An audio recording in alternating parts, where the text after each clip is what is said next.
Muy buena tarde a todas y a todos.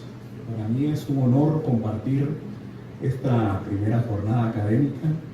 Felicito en gran manera a las autoridades de nuestra magna Universidad de San Carlos de Guatemala, de nuestra magnífica Universidad de San Carlos de Guatemala, que no lo digo solo por decirlo, sino porque este distintivo está implícito en su nominación.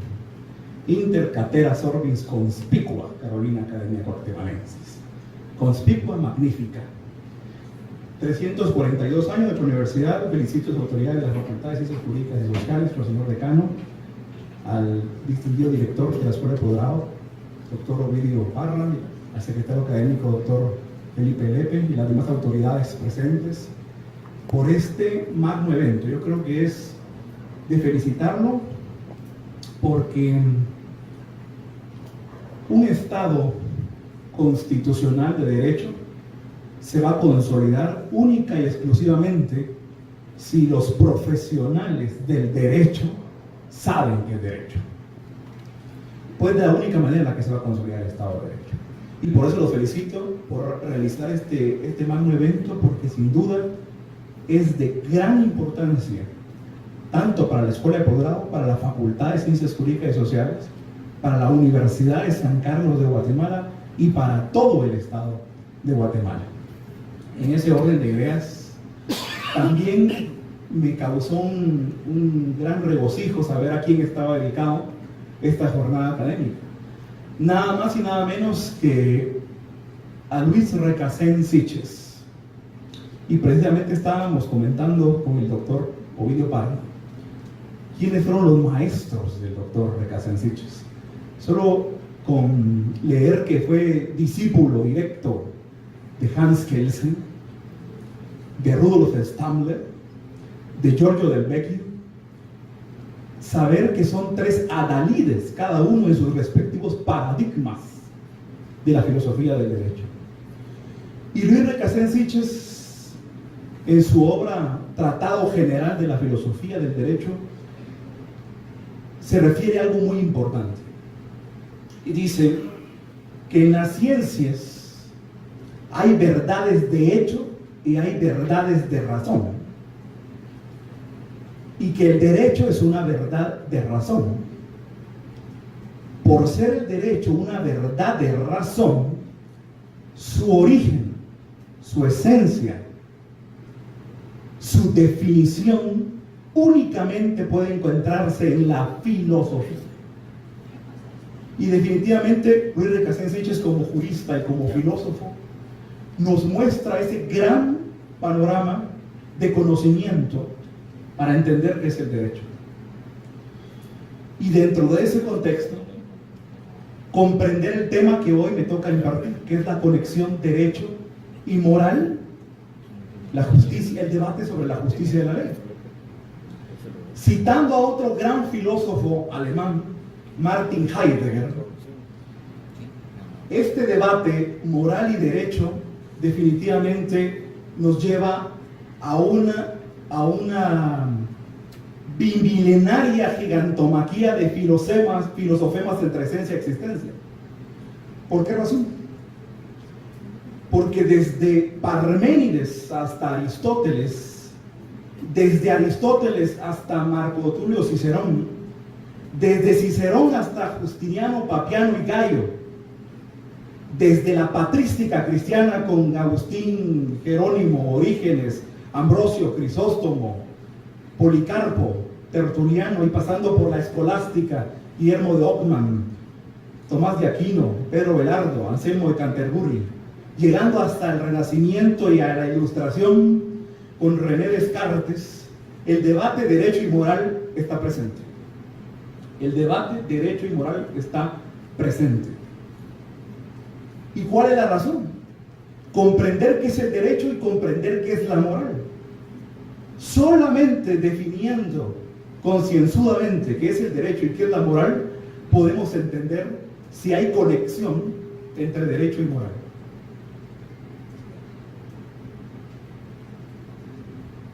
En ese sentido, es necesario, para poder comprender este debate, conocer dos grandes paradigmas de la filosofía del derecho. El derecho natural, el jus naturalismo, y el derecho positivo, el jus positivismo. Cuando hablamos de derecho positivo, esto también torna un gran debate, porque el derecho positivo tampoco está definido como uno solo. Podemos encontrar el positivismo de la escuela exegética francesa de mediados del siglo XIX, el positivismo alemán de finales del siglo XIX y principios del siglo XX, con representantes como Wichmann y Goldschmidt, que reacciona ante el positivismo, que tiene ciertos elementos del naturalismo, pero que pretendió apartarse del naturalismo, como fue la escuela historicista, Savigny, Pushta, otra variación del positivismo, el Círculo de Viena, el positivismo lógico como otra variación del positivismo, Bertrand Russell, John Austin, ver el positivismo analítico de Hans Kelsen como otra variante del positivismo, y posteriormente el positivismo excluyente, el positivismo incluyente, el pospositivismo, el positivismo contemporáneo de Luigi Ferraioli, y al final, ¿qué es el positivismo? Podemos decir, el positivismo es este, con tantas variantes de la escuela del derecho positivo. En ese sentido, definir el derecho desde la escuela del derecho positivo es un tanto complejo, porque para la jurisprudencia, antes de la jurisprudencia de conceptos, para la escuela exegética, el derecho es sinónimo de ley. Derecho es sinónimo de ley. Pero aquí encuentro yo un grave problema en el propio término positivismo jurídico, porque el propio positivismo jurídico nace en un debate también de carácter epistemológico, porque para poder entrar al positivismo jurídico hay que conocer el positivismo como paradigma general de las ciencias en el siglo XIX, y el positivismo como paradigma general de las ciencias en el siglo XIX surge dentro de la sociología y dentro de las ciencias naturales. ¿Por qué? Porque venía el mundo venía de una transformación tras transformación.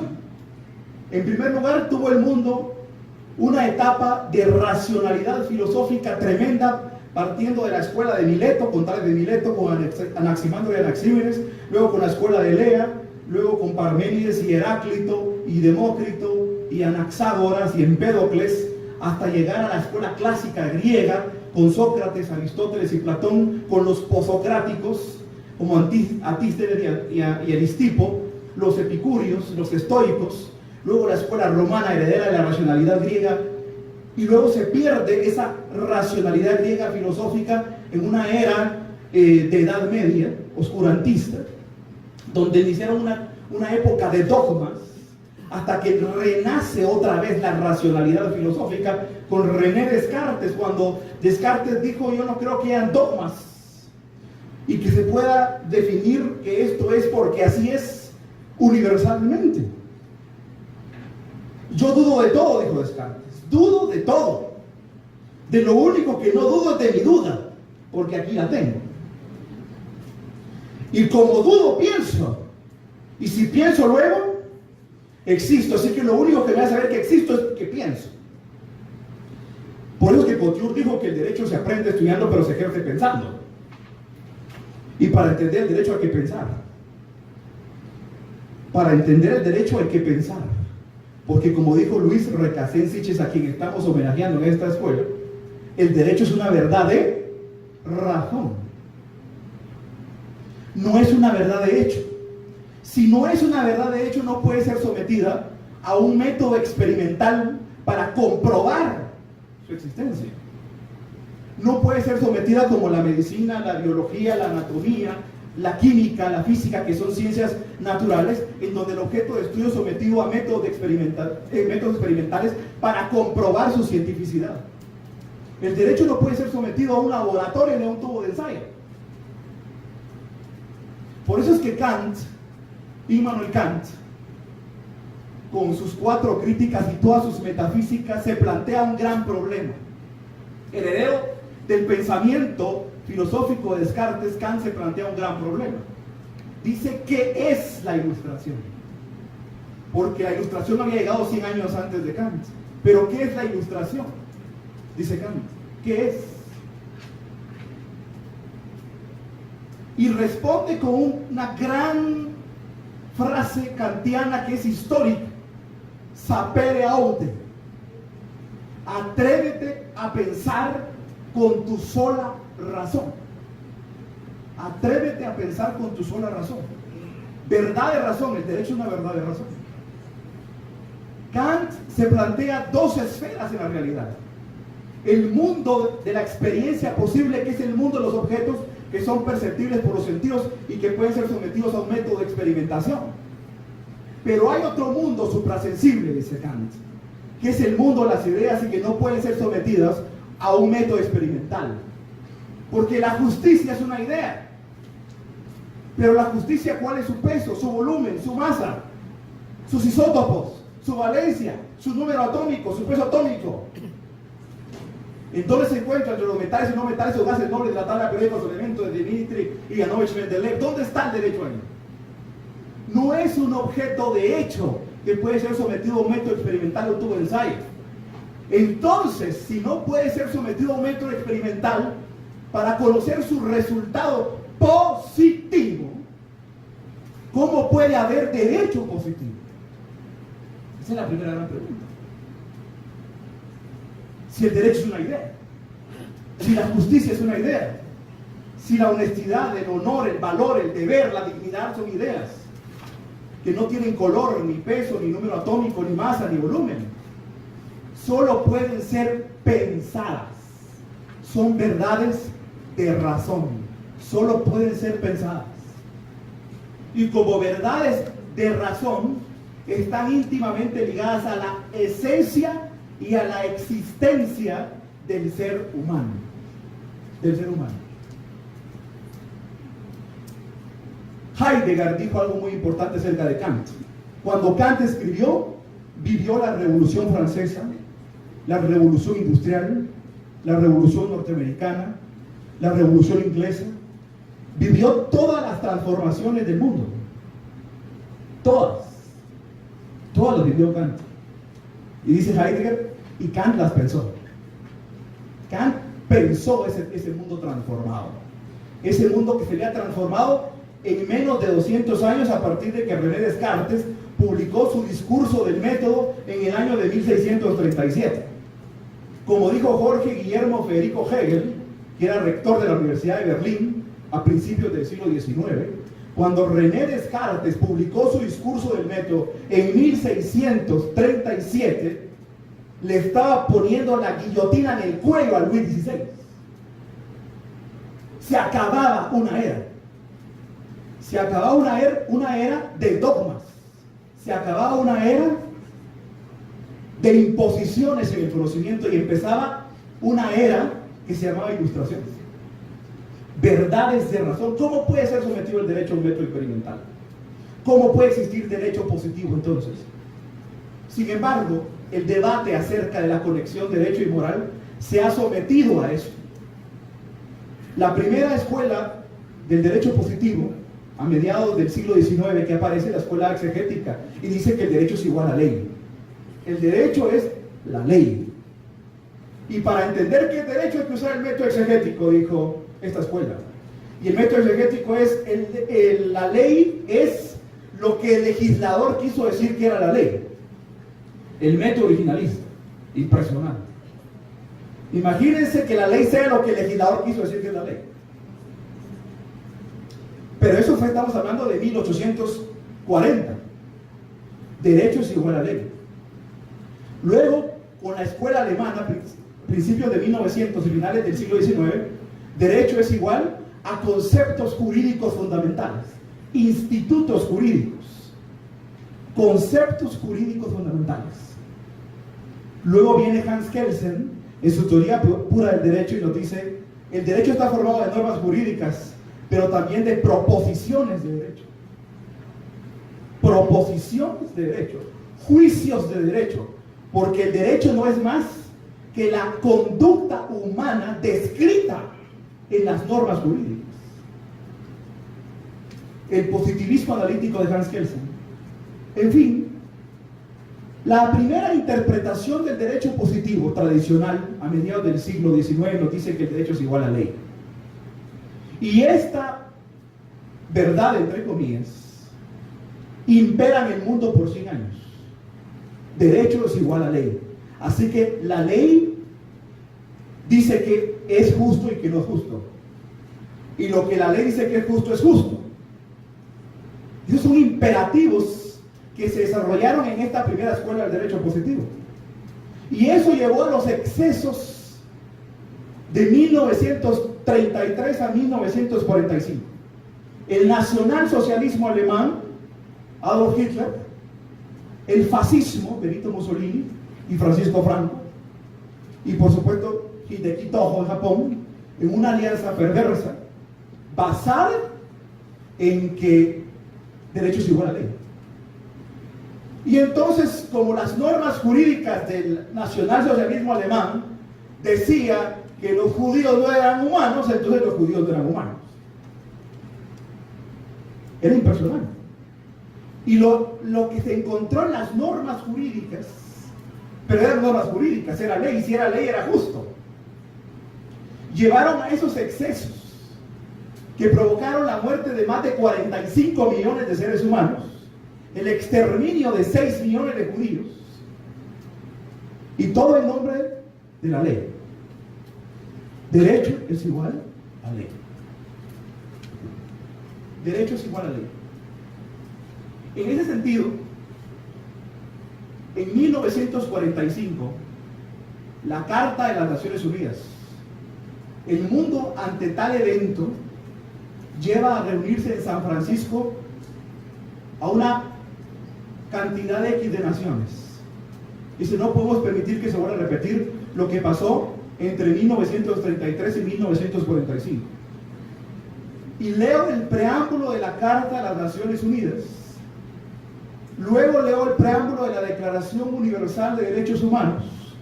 Acto seguido, surgen dos pactos internacionales. El Pacto Internacional de Derechos Civiles y Políticos y el Pacto Internacional de Derechos Económicos, Sociales y Culturales. El Pacto Internacional de Derechos Civiles y Políticos consagraba los derechos individuales. Y el Pacto Internacional de Derechos Económicos, Sociales y Culturales, los derechos sociales. El mundo estaba dividido en dos bloques en 1967, pero ambos bloques debían unirse, suscribir y ratificar estos dos pactos. El bloque que no reconocía los derechos sociales, reconoce los derechos sociales, y el bloque que reconociendo los derechos sociales no reconoce los derechos individuales, reconoce los derechos individuales. Y son suscritos los dos grandes pactos, el Pacto Internacional de Derechos Civiles y Políticos y el Pacto Internacional de Derechos Sociales, Económicos y Culturales en 1967. Y tenemos ahí la Carta de las Naciones Unidas, la Declaración Universal de Derechos Humanos, el Pacto Internacional de Derechos Civiles y Políticos y el Pacto Internacional de Derechos Económicos, Sociales y Culturales. Pero el preámbulo de la Carta de las Naciones Unidas dice algo muy importante. No podemos repetir las atrocidades que se produjeron en la sociedad humana. Por tal razón debemos buscar la paz universal, reconociendo, respetando, consagrando, garantizando los principios y los valores universales de la humanidad. Esto lo había dicho Immanuel Kant en su obra La Paz Perpetua. Esto lo había dicho los enciclopedistas franceses, lo había dicho Voltaire, lo había dicho D'Alembert, lo había dicho Rousseau. La dignidad humana, el subjectum. El ser humano es un subjectum, no es un objectum. Así que los derechos nacidos del ser humano no son objectum, sino subjectum, porque procede de su subjetividad. El ser humano como causa y fin de la realidad, el ser humano como causa y fin del Estado, el ser humano como causa y fin del ordenamiento jurídico, el ser humano como causa y fin de un Estado constitucional de derecho, que lo consagra la Constitución política en su preámbulo, que establece afirmando la primacía de la persona humana como sujeto y fin del orden social. Pero esto lo había dicho Aristóteles en el 330 y pico antes de Cristo. Aristóteles había dicho: el ser humano es la causa y el fin de la realidad. Es la primera ousia, dijo Aristóteles. Es el hipokeimenon proton, es la causa y fin de la realidad. Lo mismo que Kant recoge para establecer el término valor, dignidad humana. Dignidad humana.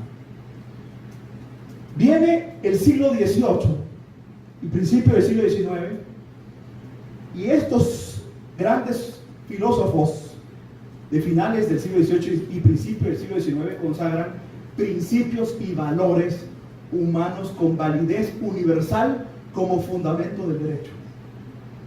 El derecho natural. Pero no un derecho natural como se había debatido antes. Un derecho natural teológico, un derecho natural medieval, un derecho natural que consagraba y respaldaba a los grandes monarcas absolutistas de los siglos XIV, XV y XVI. No, sino un derecho natural proveniente del ser humano. La justicia como un pensamiento de pensamiento, como una idea racional proveniente de la pura razón humana, la justicia. Y entonces, cuando se suscribe la Carta de las Naciones Unidas, y en un preámbulo de las Naciones Unidas se recoge nuevamente ese pensamiento de ilustración, ese derecho natural racional que es el fundamento del constitucionalismo clásico. La Constitución de la Primera República Francesa de 1792, la Constitución norteamericana de 1787, la Declaración de los Derechos del Buen Pueblo de Virginia de 1774, la magnífica obra del federalista Alexander Hamilton, que produjo y fue el fundamento filosófico de la Constitución de los Estados Unidos, y como no decir, el Instrument of Government of Cromwell, el Bill of Rights, el Acto Settlement y el Acto Habeas Corpus como instrumentos constitucionales de Inglaterra, tienen ese fundamento en el derecho natural racionalista. Un derecho natural que nos está diciendo que hay principios y valores humanos que tienen validez universal, que son propios del ser humano. Se repite esta afirmación en la Carta de las Naciones Unidas, y el mundo, los aliados, establecen los tribunales de Nuremberg. Vienen los tribunales de Nuremberg, y en los tribunales de Nuremberg se consagran las 10 tesis de conexión derecho y moral para resolver cómo se van a resolver esos casos. Y obviamente grandes filósofos del derecho como Norberto Bobbio y Carlos Santiago Nino, al ejemplificar 3 grandes ponencias en los tribunales de Nuremberg, nos muestran con nombres ficticios la sentencia del juez Ticio, del juez Cayo y del juez Sempronio, para resolver si van a condenar a los jueces nazis. A los jueces nazis.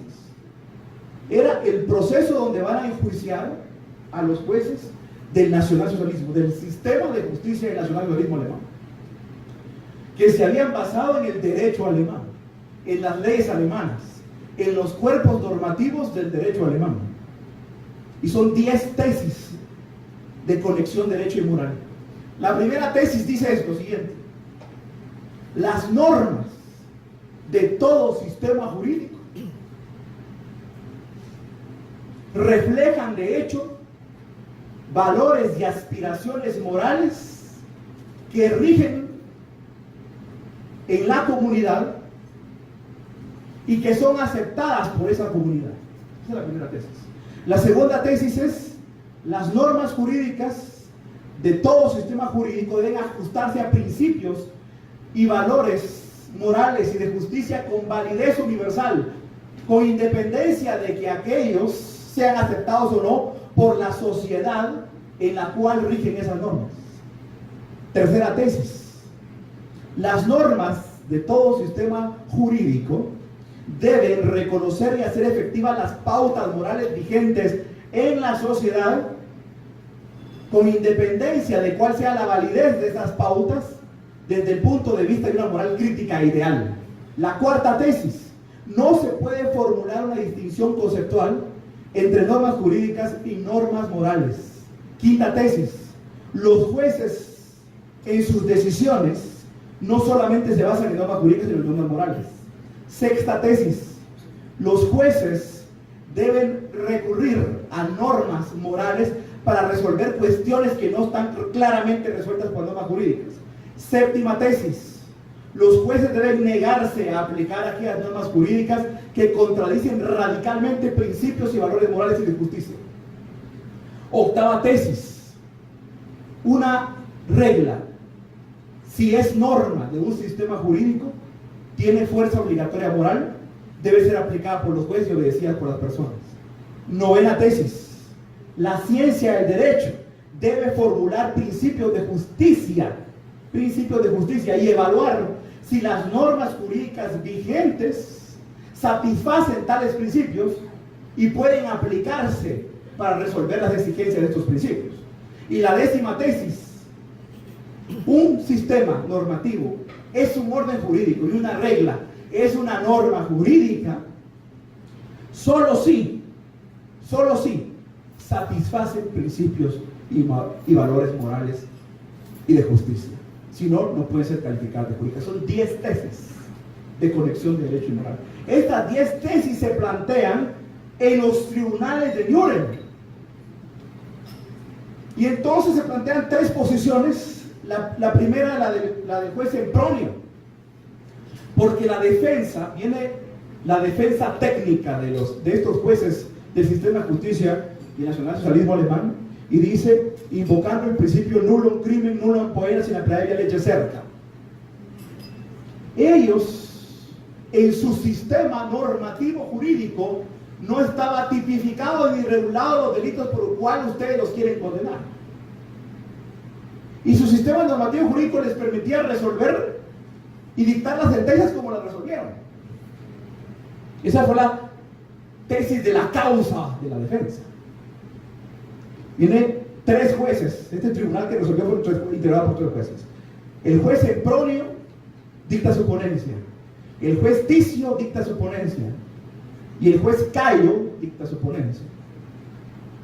Bien, el juez Sempronio dice que existen principios y valores universales que históricamente se han llamado derecho natural, que deben regir sobre cualquier ordenamiento jurídico y sobre cualquier sistema normativo, porque el ser humano en su naturaleza real no pertenece a ningún Estado, porque el Estado es una ficción. Y el ser humano no es una ficción. El ser humano es una realidad. Es parte de la naturaleza. Los estados son ficciones. Los sistemas normativos positivos son ficciones. Pero el ser humano es una ficción. Y el ser humano es real y sus derechos son reales. Y su anatomía y su antropología práctica es real. Por tal razón, los derechos y valores inherentes al ser humano son universales. Aplican en todo el mundo, en todas las épocas, sin distinción de sexo, raza, género, clase, nada. Es derecho, el derecho es humano, es natural. Y por tal razón no podría quebrantarse esos principios de validez universal, ni pueden invocarse normas jurídicas violentando principios y reglas axiológicas de validez universal. Por lo tanto, eso es un resumen nada más de juez Sempronio, y deben ser condenados, son procesados. Obviamente después viene el juez Cayo con una antítesis, resolviendo lo siguiente, diciendo que no se pueden derivar principios universales del derecho natural, porque los principios y valores morales son relativos, no son generales. La moral de cada quien es relativa. El concepto de justicia de cada quien es relativo, por lo tanto no es universal. Por no ser universal no existe el suficiente sustento epistémico para derivar de un derecho natural llamado universal estos principios, estos valores, para regir sobre este ordenamiento jurídico. Lo que sí podemos son consagrar los principios del derecho positivo. Y un principio que está reconocido en el sistema alemán, en el sistema norteamericano, en el sistema francés, es el principio de nullum crimen, nullum poena, sine praevia lege certa, dijo el juez Cayo. Por lo tanto, no encuentro fundamento para poder condenarlo, debe ser absuelto. Y viene el juez Ticio con su tercera ponencia. Y el juez Ticio dice: no estoy de acuerdo ni con Sempronio ni con Cayo. En primer lugar, no estoy de acuerdo con el juez Sempronio porque no utilizó el derecho natural en su interpretación como debió haberlo utilizado.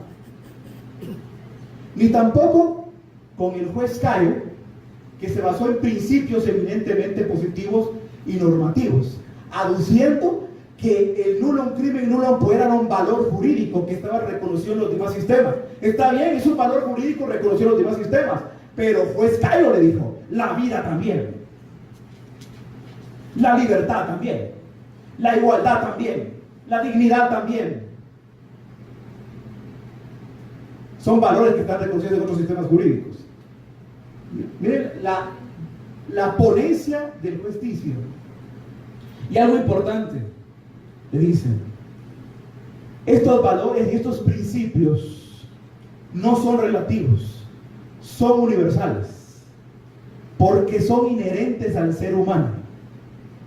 Son inherentes al ser humano. Y en cuanto al argumento de que la moral es relativa, él se basó en el imperativo categórico kantiano. La moral no es relativa. Quien dijo que la moral era relativa y que cada quien podía tener su moral fueron las morales religiosas de la Edad Media. En la Edad Media cada quien tenía su moral y cada religión tiene su propia moral. Pero cuando llega la Ilustración y Immanuel Kant lanza su famosa frase en 1784, sapere aude,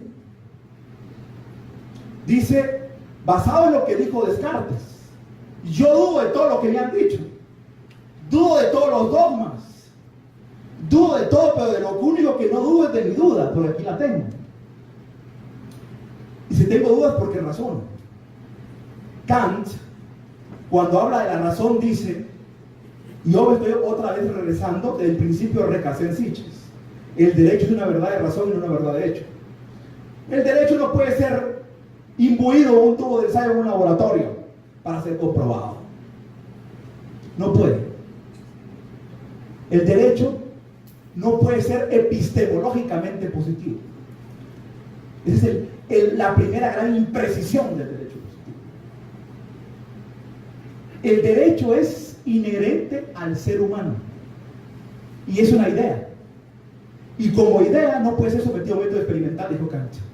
Como no puede ser sometido a un método experimental el derecho, entonces lo único que podemos hacer con él es pensarlo.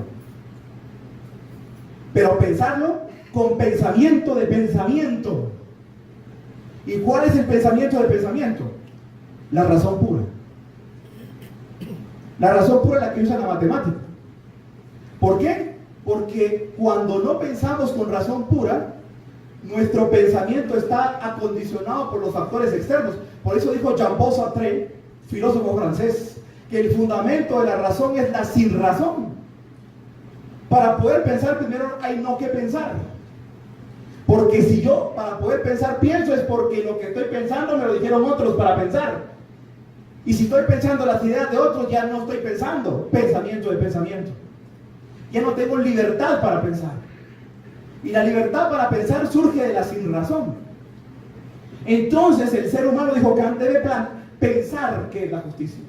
Debe pensar qué es el derecho. Pero cuando el ser humano piensa con su sola razón, sin acondicionamientos externos, ¿qué es la justicia? ¿Y qué es el derecho? Surge un pensamiento de la justicia. Surge un pensamiento del derecho, del honor, de la dignidad, del deber, que son ideas que no pueden ser sometidos a procedimientos experimentales y que solamente pueden ser pensados a través de la lógica trascendental. Vengo y tengo el derecho, pienso que es derecho, pienso que es justicia. Pero cuando yo lo razono con mi razón pura, todos los demás que lo razonen con la razón pura van a razonar exactamente lo mismo. Porque el más claro ejemplo de razón pura es la matemática, dijo Kant. 5 más 5 es 10 para mí y para cualquiera de ustedes. Si estoy enojado, 5 más 5 va a seguir siendo 10. Si estoy triste, 5 más 5 va a seguir siendo 10. Si estoy alegre, 5 más 5 va a ser 10. Si soy guatemalteco, 5 más 5 es 10. Si soy brasileño también. Y si soy afroamericano, si soy amarillo, si soy árabe, y si soy anglosajón, 5 más 5 es 10, no importa raza, sexo, nada. La razón es humana. Y el pensamiento es la justicia. Es el derecho. Que luego se pone en práctica. Y cuando se pone en práctica ese pensamiento de justicia, ese pensamiento, esa idea que tuve de justicia, me la autolegislo y me la coloco como un principio rector de mi vida, y eso se llama moral. El imperativo categórico kantiano. Es la autolegislación, que es una legislación universal. Y entonces surgen las dos principales fórmulas del imperativo categórico kantiano. Obra de tal manera que quieras que tu máxima sea una ley universal. Y la segunda fórmula es obra de tal manera que uses a la humanidad en tu persona y en la persona de los demás como un fin y no como un medio. En conclusión, dijo Kant, ser inmoral es ser irracional. Por esa razón, el ser humano, cuando se encuentra en un estado de irracionalidad, y un conjunto de seres humanos se encuentra en un estado de irracionalidad, es lo que llama Kant el estado de naturaleza salvaje. Y cuando el estado de naturaleza salvaje se encuentra en esa posición, necesita salir de ese estatus y convertirse en un estado de naturaleza racional para convertirse en un estado de naturaleza ético. Y para eso requiere de un pacto social. Y en ese pacto social va a estar imbuido el derecho. ¿Por qué? Regresando al imperativo categórico kantiano. Esa idea de justicia, esa idea de moral, esa idea de deber, que me elevé como principio rector a mí mismo, que es moral, cuando yo se la exijo a otro, ya no es moral, es derecho. El primer fundamento del derecho es el lex pacta sunt servanda. Lo pactado entre las partes es ley para ellos. Lo que yo me exijo a mí mismo, cuando yo se lo exijo a otro, y otro me lo exige a mí, que también él se lo exige a sí mismo, pasa de ser moral a ser derecho, porque pasa de ser un imperativo categórico a un imperativo jurídico.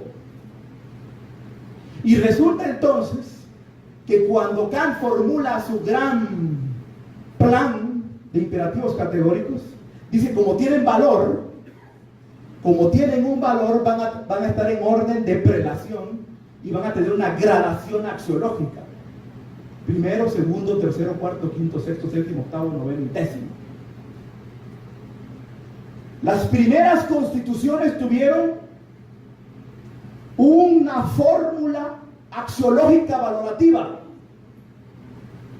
Y cuando llegamos a los grandes pactos de derechos humanos sucede lo mismo.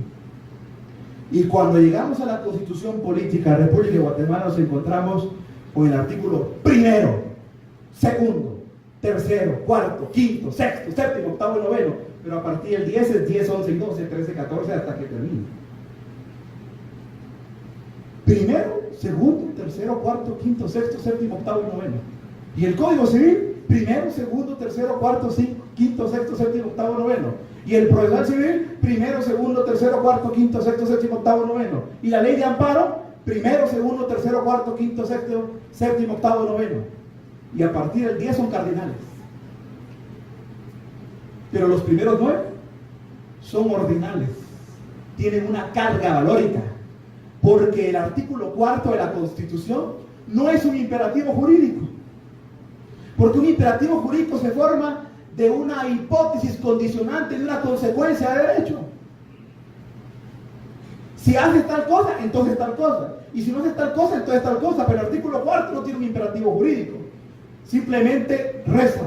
Los seres humanos deben guardar conducta fraternal entre sí.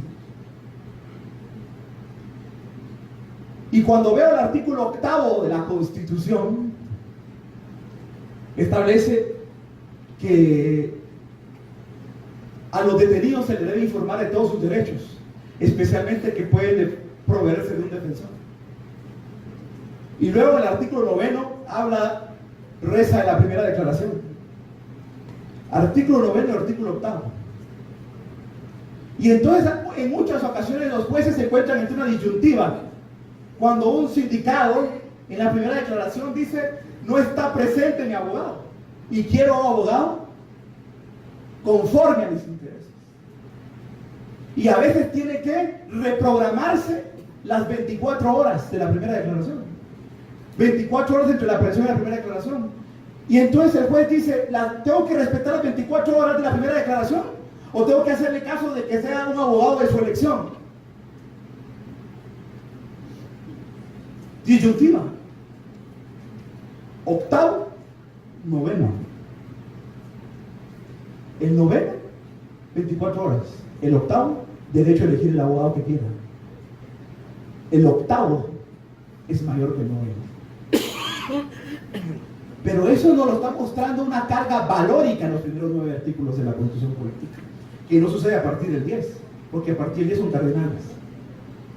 Tanto la Carta de las Naciones Unidas como la Declaración Universal de Derechos Humanos, pero no más eso.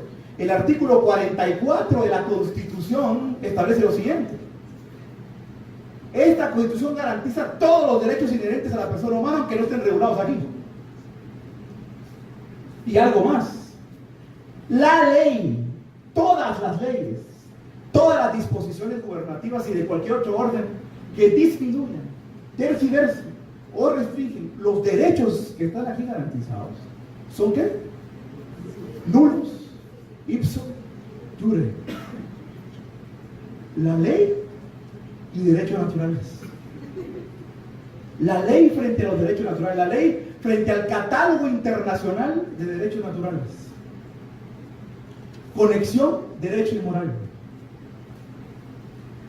Los positivistas tradicionales se basaban en la tesis número 8 de las 10 tesis que mencioné. La tesis 8. Dice la tesis 8 que una regla que es una norma de un sistema jurídico tiene fuerza vinculante moral y hay una obligación moral de obedecer la ley, a lo que Norberto Bobbio le llamó positivismo ideológico. Hay una obligación moral de obedecer la ley. Y entonces le dicen los naturalistas a los positivistas: hay obligación moral de obedecer la ley, cualquiera que sea su contenido origen, hay obligación moral de obedecerlo. Y entonces no, que no hay moral en el derecho. Y entonces surgen las tesis defendidas por los naturalistas. Tesis número 2. Tesis número 3. La tesis número 5. La 6. La 7 y la 10. Sobre esas tesis versó el debate entre el juez Sempronio y el juez Cayo y el juez Ticio. Los jueces deben recurrir a principios morales y de justicia para resolver aquellas cuestiones que no estén claramente resueltas por normas jurídicas. Esa es la tesis número 6. La tesis número 7. Los jueces deben negarse a aplicar normas jurídicas que contrarían radicalmente principios y valores morales y de justicia. Y la tesis 10. Las normas jurídicas y los sistemas jurídicos que no satisfagan los principios morales y de justicia y que no sirvan para interpretar esos principios y de valores no pueden ser calificados de jurídica.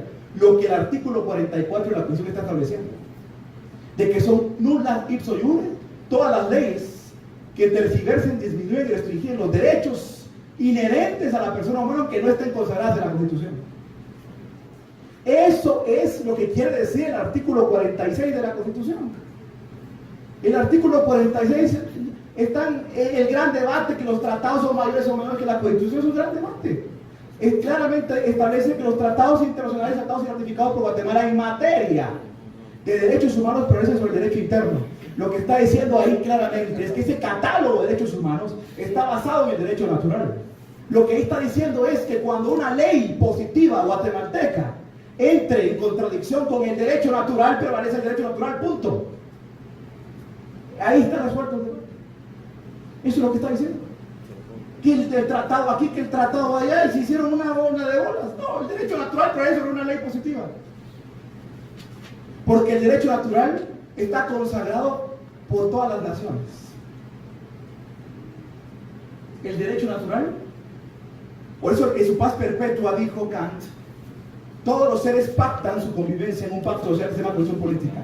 Y luego los estados pactan su convivencia entre estados en un pacto de pactos, que es la Carta de las Naciones Unidas.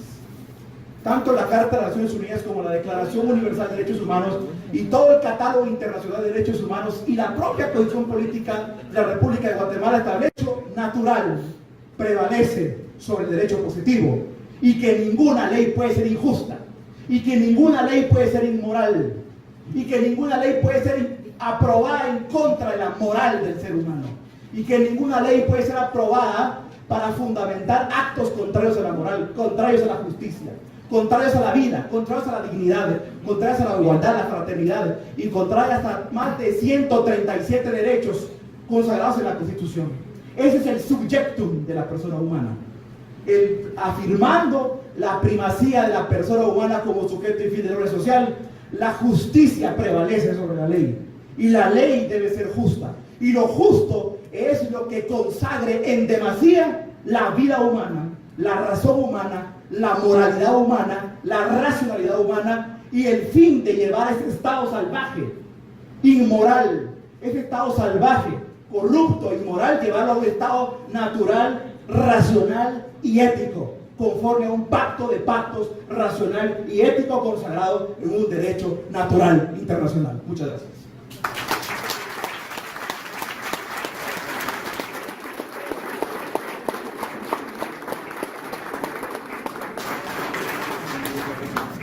Muchas gracias al doctor Alejandro Gutiérrez.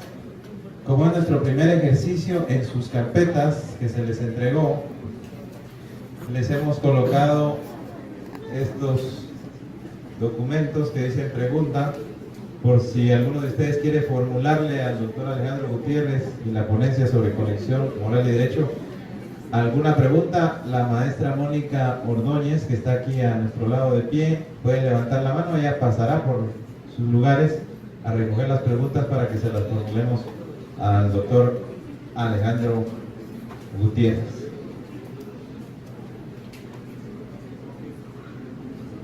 El doctor Parra va a dar las palabras de agradecimiento a nuestro expositor en lo que ustedes levantan la mano con su pregunta. Al escuchar la ponencia del doctor,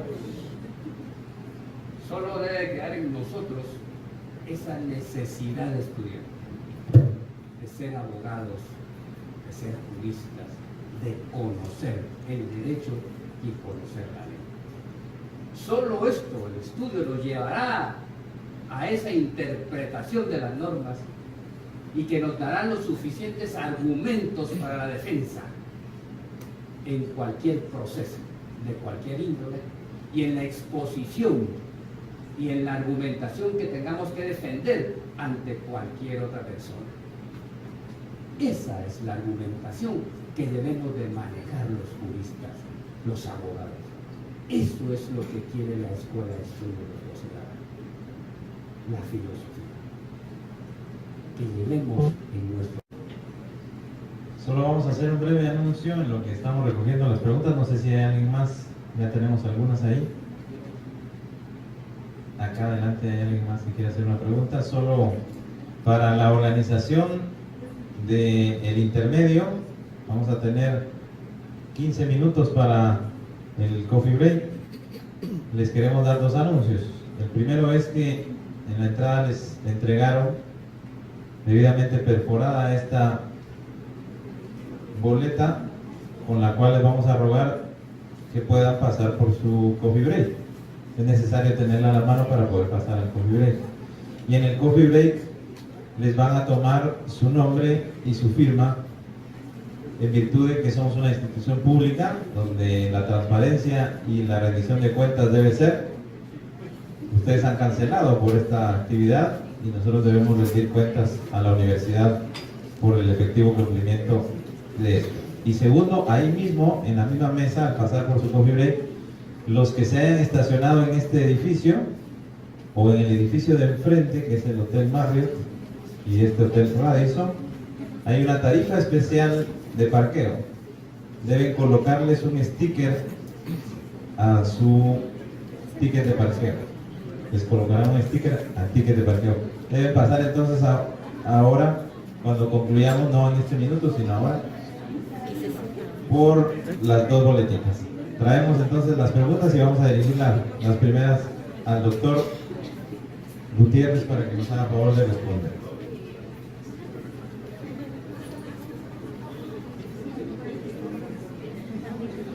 Doctor Alejandro, le dejo en el uso la palabra. La primera pregunta es: la supremacía de la Constitución, ¿cómo queda a su criterio conforme el derecho natural y el artículo 46 de nuestra Constitución?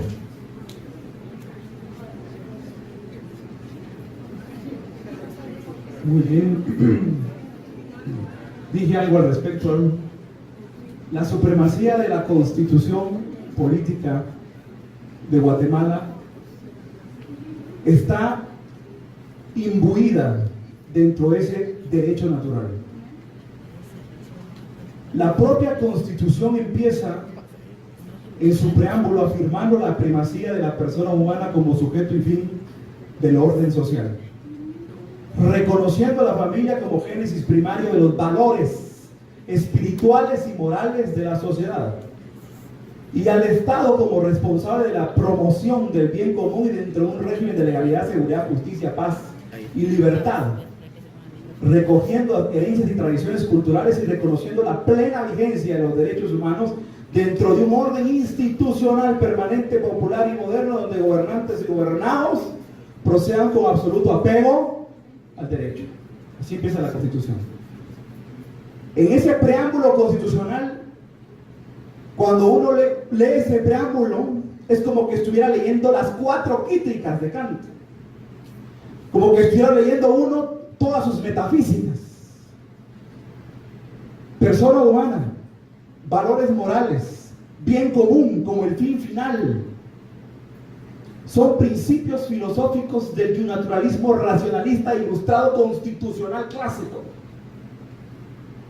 Cuando uno lee el artículo 1 al 9, 9 artículos que son claros imperativos categóricos, no son imperativos jurídicos, que tienen una carga axiológica valorativa desde el 1 al 9.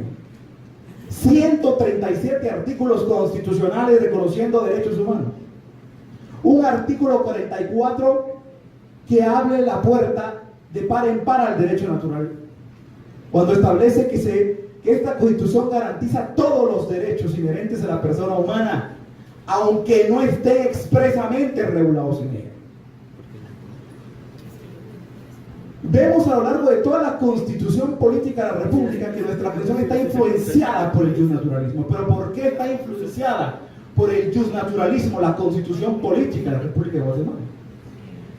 Por un constitucionalismo clásico, porque todavía no existía con la nominación tal de neoconstitucionalismo, porque el neoconstitucionalismo así llamaron a los tratadistas que quisieron recuperar el método del constitucionalismo y un naturalista clásico. Pero nuestra constitución política se basa en un justnaturalismo constitucional. ¿Y por qué? Habría que ver la historia de la Constitución Política de la República de Guatemala. Pero para no serla tan larga, la Constitución Política de la República de Guatemala deriva de un momento histórico. De un momento histórico en el que el mundo decide ponerle fin a los conflictos armados. El mundo decide ponerle fin a los conflictos armados. Empezando porque el mundo decidió ponerle fin a la guerra. El mundo en 1945 decidió ponerle fin a la guerra. En 1948 dijo: la única forma de ponerle fin a la guerra es saliendo del imperio del derecho positivo tradicional que por 100 años provocó lo que provocó en el mundo. Tenemos que regresar al constitucionalismo, del cual Estados Unidos no se salió. Porque Estados Unidos siguió con su constitucionalismo clásico y todavía tiene la misma constitución de 1787. Inglaterra todavía lo rebasa, porque Inglaterra tiene su common law, y su common law empezó en 1215. Tenemos una constitución política que deriva de un momento histórico, razón por la cual nuestra constitución es marcadamente de influencia naturalista. Y esto lo que quiere decir es lo siguiente. Lo que quiere decir es que los principios universales de justicia, de equidad, bien común, bienestar general, dignidad, igualdad, libertad, fraternidad, vida y las más de 7 libertades públicas garantizadas en la Constitución guatemalteca, esos derechos naturales deben prevalecer sobre cualquier ley escrita, sobre cualquier ley escrita y estricta. Eso es lo que está diciendo. Lo que está diciendo entonces nuestra Constitución es que acepta todos los derechos naturales inherentes a la persona humana que entren por el conducto de la racionalidad humana, porque está cerrando la puerta en el preámbulo de la Constitución, cuando establece, afirmando la primacía de la persona humana como sujeto y fin del orden social. Que si lo hubieran escrito en griego, ese preámbulo hubiera escrito lo mismo que dijo Aristóteles. Están diciendo que esos principios de validez universal de derecho natural son inherentes al ser humano. Nadie puede basarse en una ley para restringirle, tergiversarle o disminuirle los derechos a un ser humano. Eso es lo que está diciendo el artículo 46, lo que consagra lo siguiente: aceptados y ratificados por Guatemala prevalecen sobre el derecho interno. Obviamente no prevalecen sobre la Constitución, porque la Constitución es marcadamente justnaturalista. Es decir, que todo ese catálogo, todo ese bagaje de derecho natural, tanto internacional como constitucional, prevalecen sobre las leyes escritas, internas, positivas, que no me gusta decirle positivas, ¿verdad? Pero digámosle positivas con esa imprecisión epistemológica sempiterna. Eso es la respuesta. Doctor, aprovecho a hacerle 2 preguntas que nos hicieron. ¿Cuál sería la diferencia entre moral y justnaturalismo? Y ¿a cuál debe obedecer el juez al dictar sentencia? ¿A la moral o al derecho? Muy bien. El justnaturalismo es el paradigma filosófico del derecho, que acepta que el derecho se deriva de la moral. No es que haga confusión entre moral y derecho natural. El derecho natural es el paradigma filosófico del derecho, pero ese paradigma es bimilenario, viene desde la historia de Antígona, viene desde el diálogo con Jenofonte y Sócrates, un día antes de su muerte, debatiendo sobre si era justa o no era justa la sentencia de Sócrates. Desde ahí viene ese debate, pero el justnaturalismo de la Ilustración clásico eleva a la inherencia natural del ser humano, es decir, ya no nos vamos a basar en esa dogmática religiosa, histórica, inconsistente, sino en un sistema filosófico racional de la naturaleza humana, propia, racional. Y entonces ese paradigma filosófico del derecho, que es la escuela de derecho natural, que fue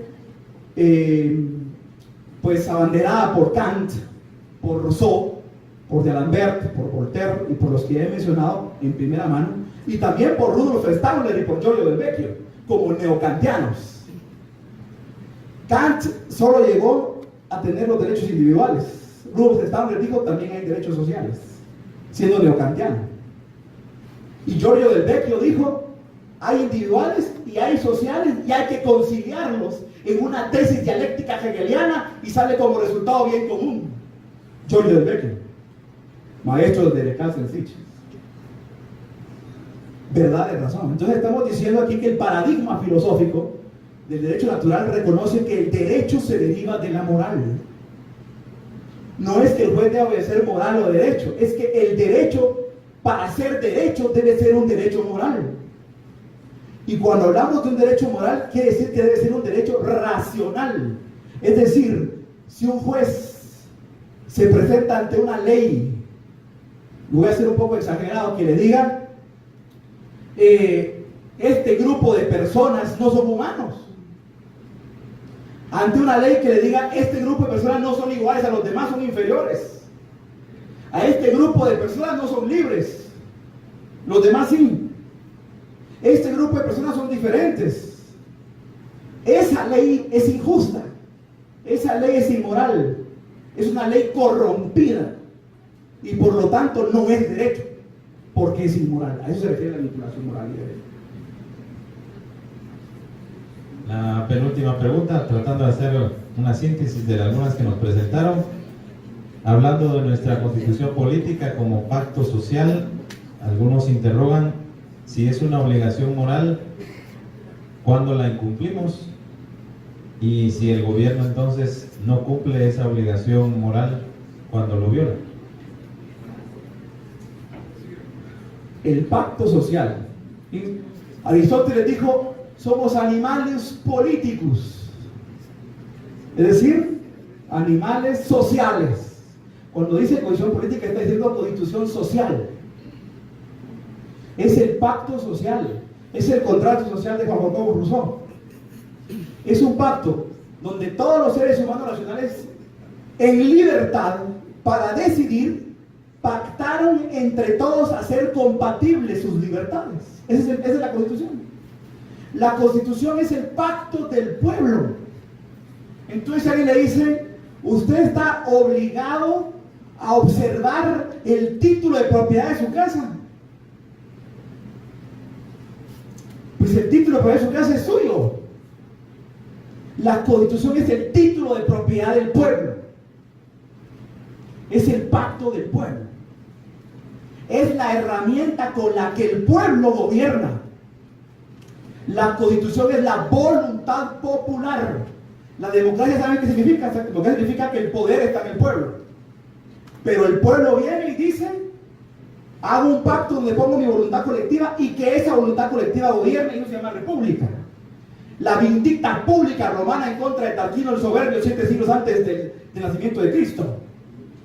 El pacto social es cuando el pueblo dice, esta es mi voluntad colectiva y que sea ese pacto el que nos gobierne. Pero como es mío, yo tengo derecho a hacer todo. Libre arbitrio. Artículo 5 de la Constitución. Todas las personas tienen derecho a hacer lo que la ley no prohíbe. Libertad de arbitrio. O sea que la Constitución lo que hace es garantizarme que yo soy libre y que yo puedo hacer lo que me dé la gana, siempre y cuando deje que el otro también lo haga y no impida que el otro también lo haga. Es el pacto de compatibilidad de arbitrios. Pero al funcionario público le dicen, usted no tiene libertad de arbitrio, porque el que gobierna no es usted, sino es el pacto. El que gobierna es el derecho, no usted. Ningún funcionario público gobierna el derecho, por eso se llama república. Si gobernara un hombre sería despotismo, monarquía absoluta o dictadura. Si gobierna el derecho y gobierna la Constitución se llama república y Estado constitucional de derecho. El funcionario no tiene derecho a hacer lo que le dé la gana. El funcionario solo puede hacer lo que la ley mandata. Él no tiene libre arbitrio, porque cuando actúa arbitrariamente, segundo, considerando la ley de amparo, el amparo es una garantía contra la arbitrariedad. Si el funcionario actúa arbitrariamente, amparo, que revoquen su acto anticonstitucional y le deduzcan sus responsabilidades, porque no está obedeciendo el pacto que es el gobierno del pueblo. Quien gobierna es el pueblo. El más alto funcionario del pueblo se llama Constitución Política de la República de Guatemala. Y no es más que el pueblo gobernando con una voluntad escrita, plasmada en las normas. Gracias.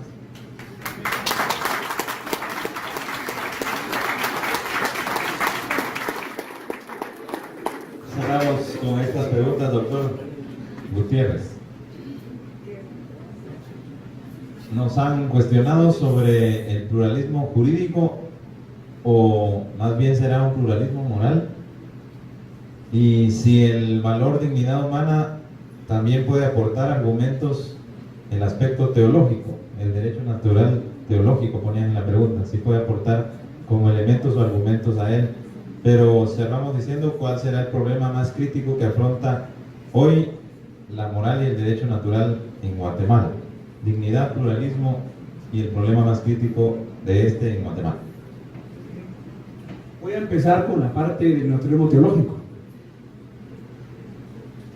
La primera, dijo Aristóteles, ¿cuál es la primera filosofía?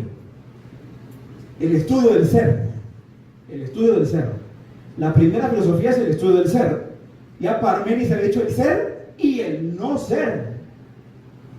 El ser y el no ser. Aristóteles dijo el ser. Pero resulta que el ser somos todos los que existimos realmente. Pero todo ser tuvo que tener un primer ser, que es un endomotor, así le llamó Aristóteles. El endomotor, el teotokos. Endomotor. Eso es teología filosófica, no es religiosa. Luego Kant dijo, el primer valor, las tres grandes ideas, los tres valores supremos del mundo suprasensible son Dios, libertad humana e inmortalidad del alma. El primer gran valor es Dios, pero es un valor que es inaccesible racionalmente. Es inaccesible racionalmente. Por lo tanto, queda en el ámbito de la metafísica. Regresando a los valores de la Constitución, en la Constitución tenemos 10 valores. Y el primero es invocar el nombre de Dios. Pero no como valor religioso, sino como un valor filosófico aristotélico, kantiano. Por eso es que luego aparecen otros 9 valores abajo en el preámbulo. Y ya cuando están materializados en los primeros 9 artículos, ya no aparecen 10 sino 9. Porque hay uno que es inaccesible racionalmente, que es el valor supremo que es Dios. Luego viene el primer gran valor, que es bien común, que es el primer gran valor accesible racionalmente, bien común. Por eso el artículo primero, el fin supremo del Estado, es la realización del bien común. Y hay una metafísica completa de Kant para saber qué es el bien común. Y por supuesto, tenemos que estudiar a Giorgio del Vecchio para saber qué es el bien común. En ese sentido, hay un valor agregado en el naturalismo filosófico racionalista, que es el valor Dios como un valor filosófico, teológico, no religioso, sino eminentemente filosófico, que obviamente necesitaría unas 10 horas para explicarlo. Por eso solo lo puedo dejar así. El segundo aspecto, en la segunda pregunta, que era el pluralismo jurídico, creo que eso es fundamental. Todos los seres humanos que habitamos en este país somos parte de un pacto. Y obviamente que todos nuestros derechos naturales emanados de nuestra racionalidad humana están consagrados dentro de ese derecho natural. Yo creo que en el derecho natural no podemos hablar de pluralismo jurídico. ¿Por qué? Porque el derecho natural es humano. Y el derecho natural es humano. Y todos somos iguales, sin distinción de raza, de sexo, de género, de edad. La razón es la misma para los afroamericanos, para los africanos, para los amarillos, para los asiáticos, europeos, anglosajones, normandos, latinos, caucásicos, arios, indoeuropeos, y para nuestros 24 pueblos: quichés, cachiquenes, tujiles, males, pocomanes, chichiles, canjobales, garífonas, chortís, etc. Todos somos iguales. Todos somos iguales. Claro que tenemos costumbres diferentes. Y esas costumbres y esos idiomas son parte de nuestro derecho natural. Y como parte de nuestro derecho natural está implícitamente consagrado y reconocido por la Constitución. Y no necesitamos de una ley para decir lo que existe. Existe porque existe. Y está plasmado en la Constitución. Y el artículo 66 de la Constitución no solo regula, sino lo consagra. 66 de la Constitución. Y la tercera pregunta era...